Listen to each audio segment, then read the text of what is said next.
Diariamente esta inmunidad innata nos va eliminando cualquier agente patógeno que logre entrar a nuestro cuerpo o, por ejemplo, la generación de alguna célula tumoral o de algún otro parásito que logre ingresar al sistema. ¿Ya? Esta es nuestra principal herramienta de protección, la inmunidad innata. Y esta inmunidad innata nosotros la adquirimos a través de nuestra madre en un comienzo.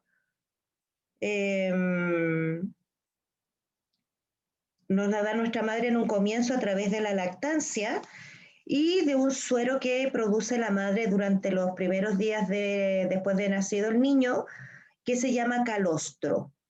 Entonces, ese calostro que le da la madre al recién nacido es una bomba inmunitaria y que ayuda a formar esta inmunidad innata en un comienzo.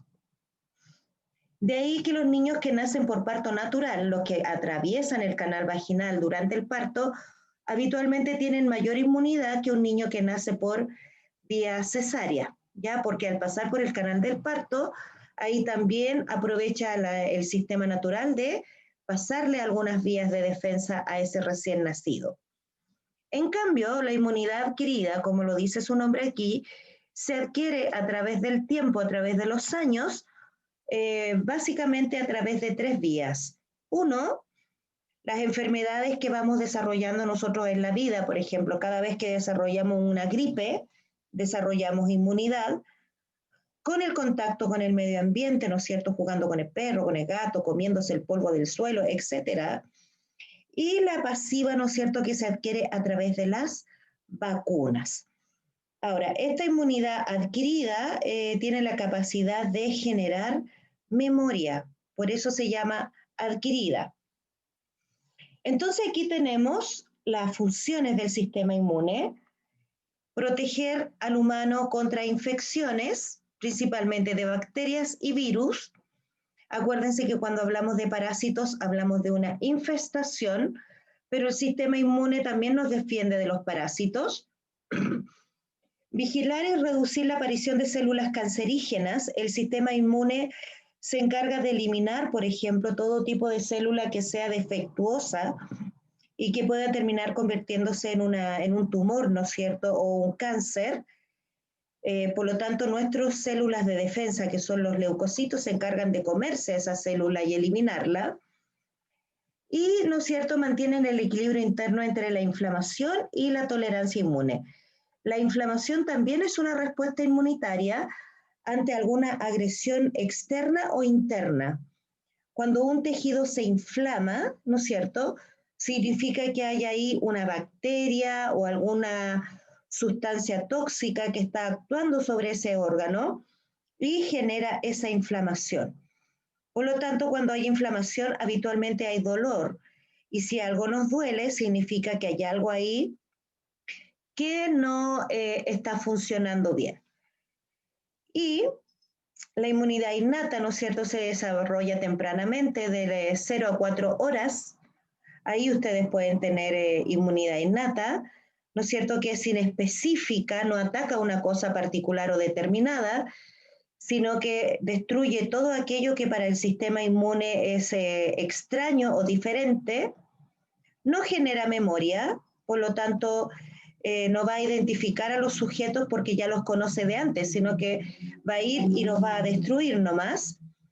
Y las células que participan, las células blancas que participan en este tipo de inmunidad, son células dendríticas, se llaman así porque son capaces de generar, ¿no es cierto?, extensiones del citoplasma como dendritas, como la neurona, pero esas células dendríticas, ¿no es cierto?, usan esas prolongaciones citoplasmáticas para atrapar a los agentes patógenos, y los macrófagos, que son un tipo de glóbulos blancos, que son grandes células que se comen a los agentes extraños.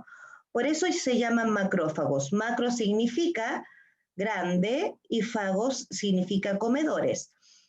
Por lo tanto, los macrófagos se encargan de comerse a toda aquella célula o estructura extraña que logre entrar al sistema. En cambio, la inmunidad adaptativa es más tardía, ¿no es cierto?, porque requiere que nosotros entremos en contacto con el medio ambiente, uno se demora más en desarrollar esta inmunidad, es específica, o sea, ataca a bacterias, virus y parásitos específicamente, ¿ya? Genera memoria inmunológica, por eso nos vacunan, porque cuando nos ponen una vacuna están generando este tipo de inmunidad, inmunidad específica. Por ejemplo, si nos vacunaron contra la tuberculosis y ese agente patógeno entrase a nuestro cuerpo para atacarlo, la memoria inmunológica lo reconoce y es capaz de eliminarlo, ya eliminar la infección.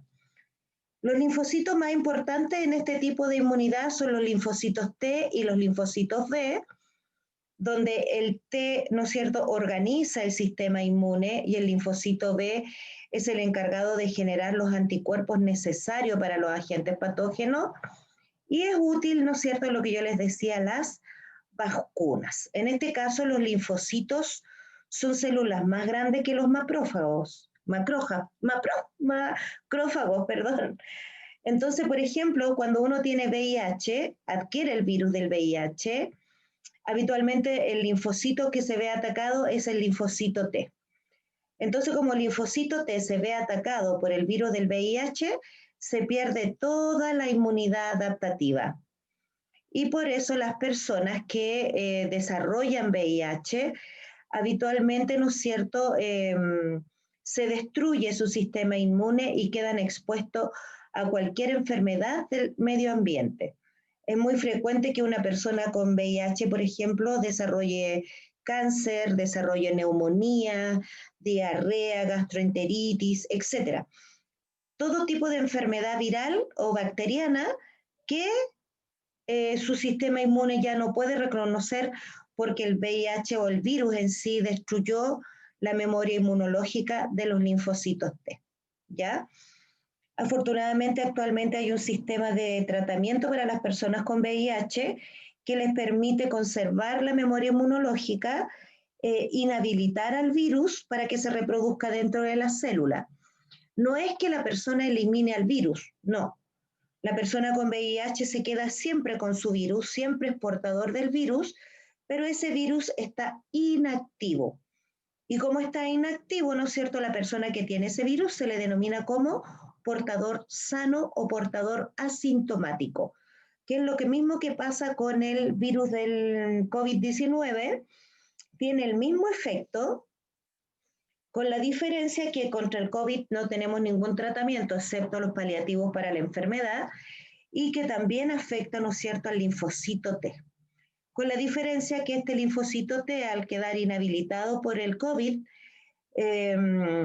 no genera los anticuerpos contra el virus y este ataca pulmones, articulaciones, hígado, riñón, etc. Por eso es tan fregado el COVID.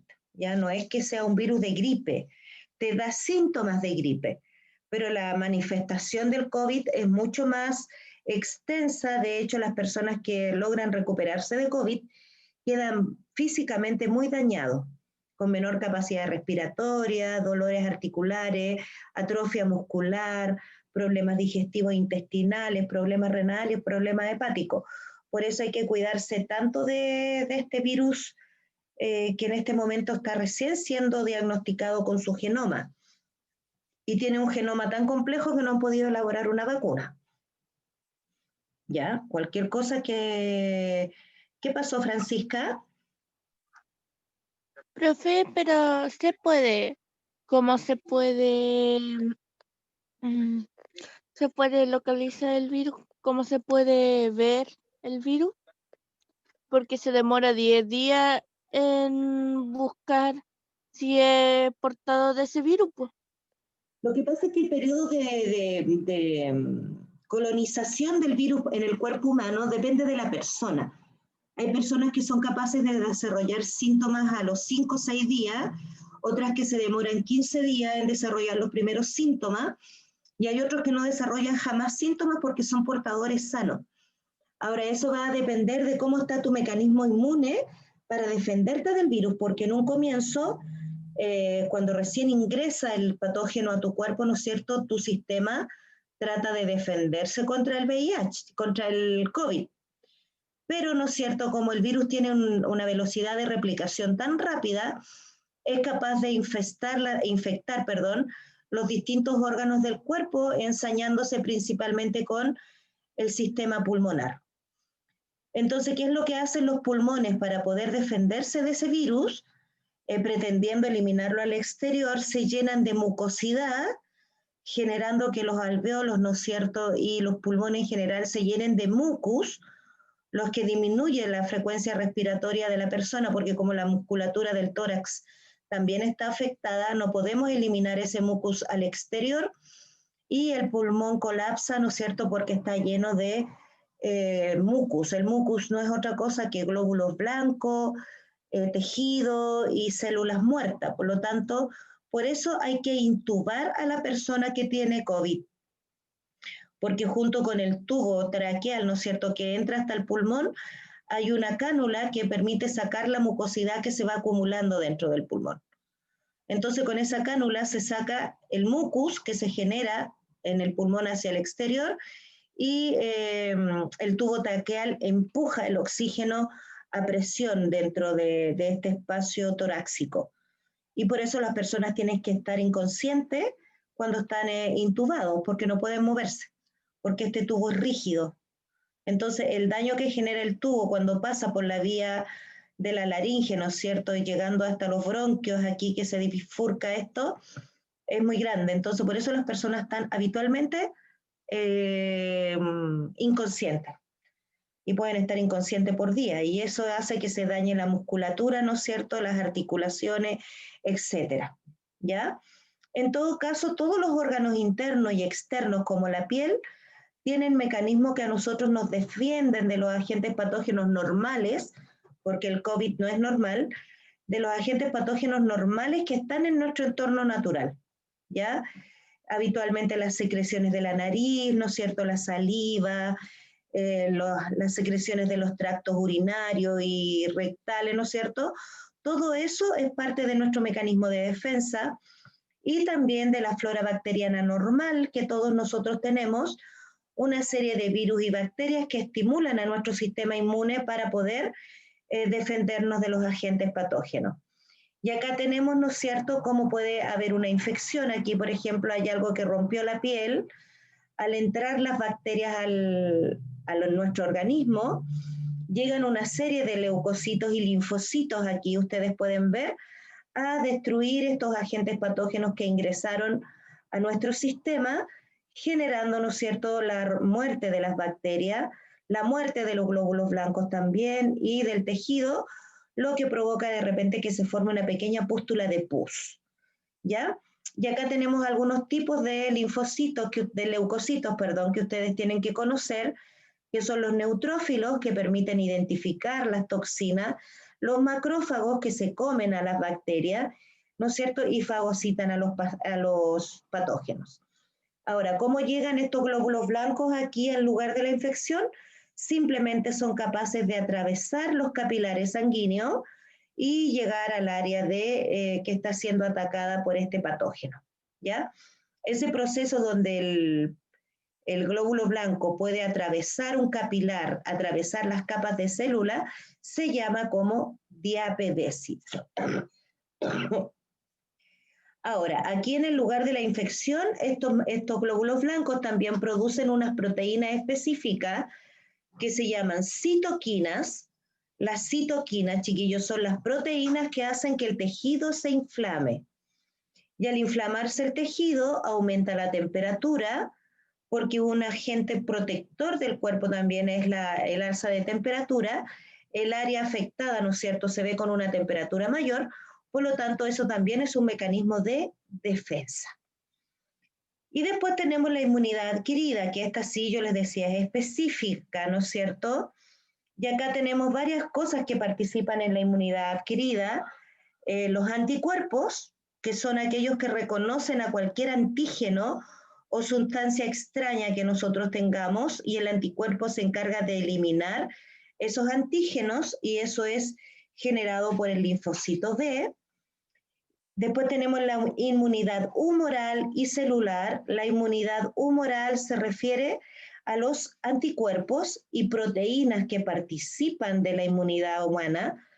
Por ejemplo, si nosotros somos alérgicos al polen, ahí tenemos un problema con la inmunidad humoral porque no tenemos anticuerpos contra ese polen, ¿ya?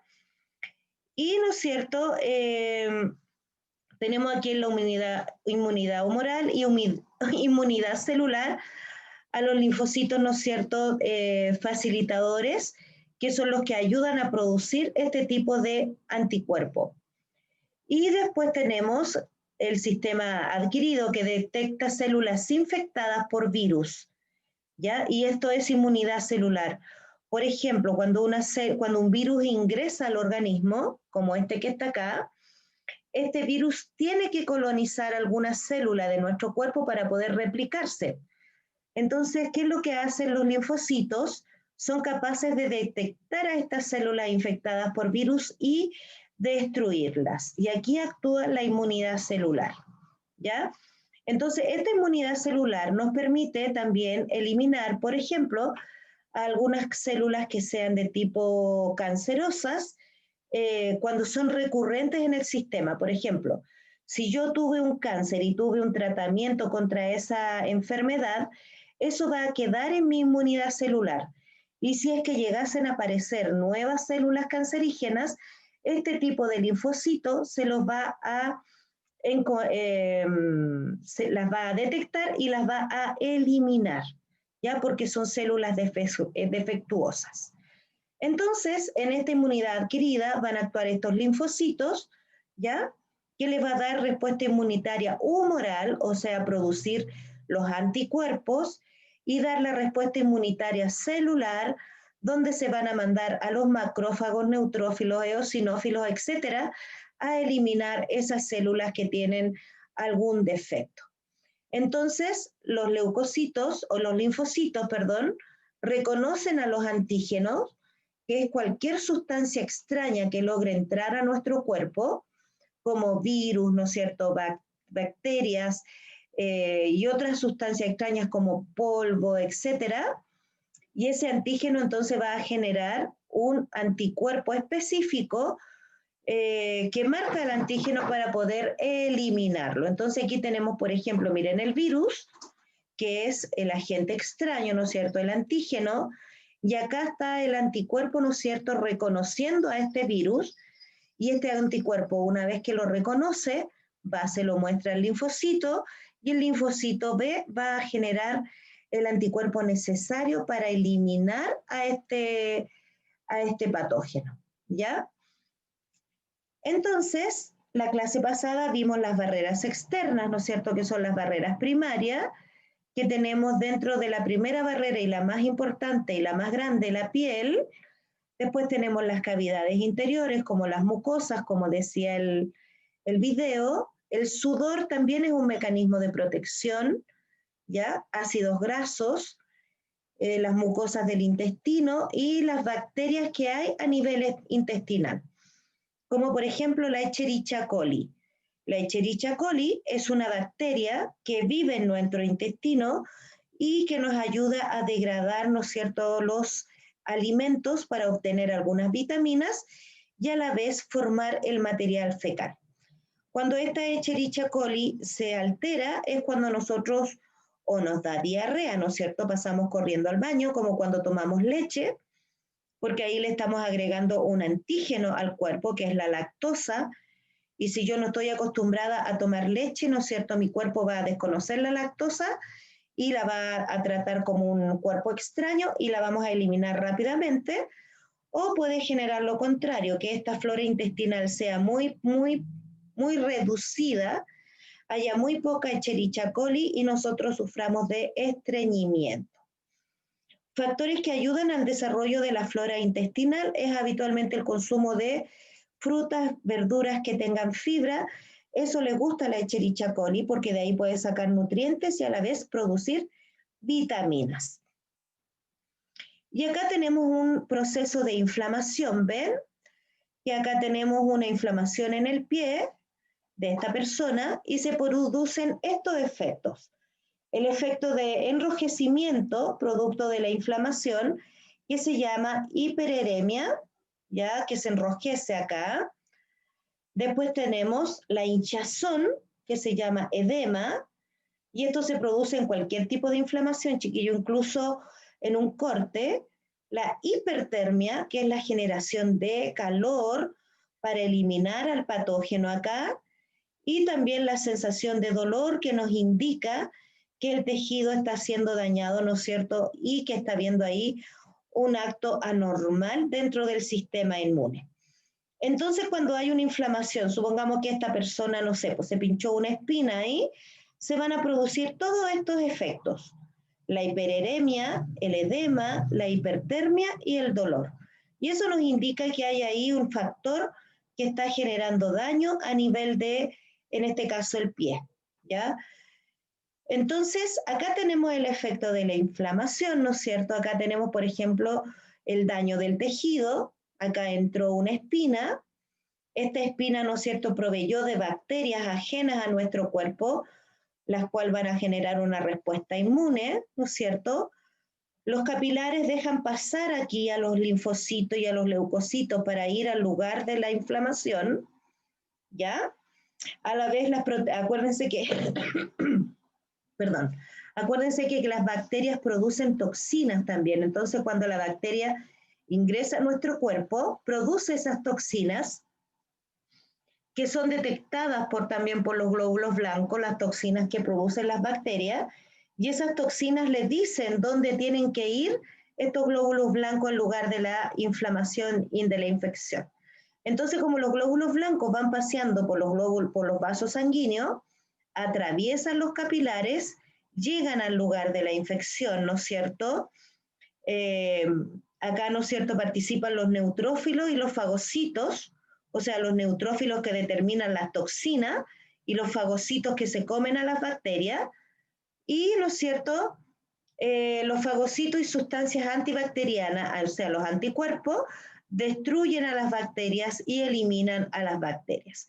Entonces, esto permite que cualquier bacteria que ingrese a nuestro organismo por cualquier vía sea atacada y sea también eliminada por los glóbulos blancos. Para eso están ahí. Ahora, y también junto con la inflamación, ¿no es cierto? El cuerpo produce algunas proteínas que están determinadas genéticamente, que están disueltas en el plasma y en el líquido intercelular.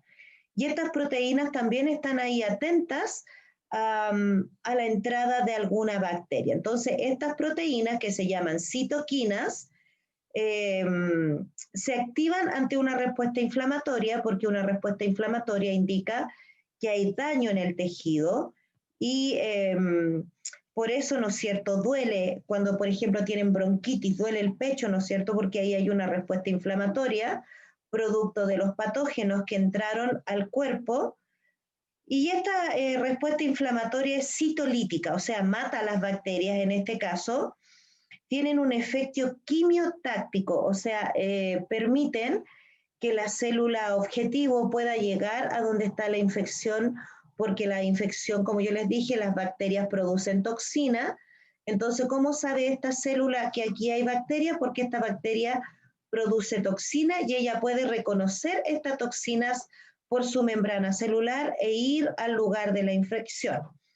Y además, ¿no es cierto?, tienen el proceso de opsonización. ¿Qué significa opsonización? Simplemente que son capaces de recubrir a la bacteria con ciertas proteínas para poder comérsela. Es como cuando uno le pone, no sé, pues mayonesa al completo para encontrarlo más rico. Aquí también, pues. La bacteria es recubierta por una proteína que la hace más sabrosa para que el macrófago se la pueda comer. Entonces, el macrófago devora a la bacteria, la destruye, pero hay algunos de estos macrófagos que lo único que se hacen es dedicarse a comer bacterias, ¿no es cierto? Y comen tanto, que se revientan de tanto comer. Y se produce una autolisis, y cuando eso pasa, ¿no es cierto?, se forma el pus. El pus es una manifestación de que en ese lugar hay una infección. El pus está formado por estas proteínas que yo les digo, macrófagos muertos, bacterias muertas y tejido muerto. Por eso hay que eliminar el pus cuando se produce dentro de una herida o dentro de un tejido, porque de lo contrario la infección se hace masiva y se puede producir una septicemia. ¿Ya? Entonces, ¿cuál es el resultado de la inflamación? Los mastocitos, que son otro tipo de glóbulos blancos, liberan las histaminas. Estas histaminas son sustancias químicas que permiten la inflamación del tejido, ¿ya? Se dilatan los capilares, obviamente el capilar tiene que dilatarse para que los glóbulos blancos que circulan en él puedan ir y ocupar más espacio, ¿no es cierto? Las proteínas del complemento activan a los fagocitos, o sea, estas proteínas permiten que el fagocito sepa que hay bacterias ricas para comer. El plasma y los fagocitos se mueven a la zona infectada, ¿ya? Entonces aquí cuando hay, por ejemplo, una herida grande o una infección grande como una apendicitis, por ejemplo, se llena de fagocitos la zona y hay un gran flujo de plasma en ese lugar. El plasma, por si acaso, es ese líquido blanco transparente que ustedes de repente pueden sacar cuando se hacen una herida. Y los fagocitos macrófagos y neutrófilos engullen al microorganismo, o sea, se comen al bicho que haya logrado ingresar a nuestro sistema. Y como producto de esto, ¿no es cierto?, habitualmente se puede producir mucosidad o se puede producir pus, ¿no es cierto?, porque ambos elementos permiten eliminar agentes patógenos del sistema. Por eso cuando entra, por ejemplo, un agente patógeno por vía nasal, ustedes estornudan, ¡achú! Y esa también es una forma de eliminar cualquier agente patógeno que le logre entrar en nuestro cuerpo. Y por último, la fiebre es importante, ¿no es cierto? Porque la presencia de fiebre nos indica la presencia de un cuerpo extraño en el cuerpo y es una forma de defendernos. ¿Por qué? Porque la mayoría de los agentes patógenos se destruyen a temperaturas mayores de 37 grados Celsius. Ahora, en este caso, los niños, como están más expuestos y tienen un sistema inmune mucho más deprimido que un adulto, los niños pueden generar cuadros febriles más altos, por ejemplo, de 39, 40 grados, y no presentar mayores dificultades. En cambio, un adulto con 38, 39 grados ya empieza a delirar y a sentirse mal. Por lo tanto, cuando hay presencia de fiebre, chiquillos, significa que está actuando contra algún agente patógeno que haya ingresado a